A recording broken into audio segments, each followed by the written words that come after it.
আমরা এইমাত্র নৌকা থেকে পার বেয়ে উঠে আসলাম। এখন এই ঘোড়ার গাড়িতে করে মূল যেখানে আমরা আমাদের ত্রাণ বিতরণ করব সেই জায়গায় যাব এবং এইখানে যানবাহনের একটি মাধ্যম, সেটা হচ্ছে ঘোড়াগাড়ি।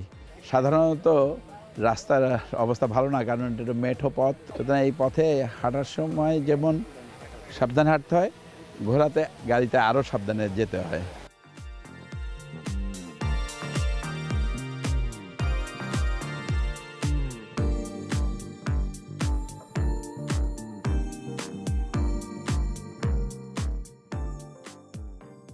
ঘোড়ার গাড়িতে উঠে বসেছি, যাত্রা এখনই শুরু হবে।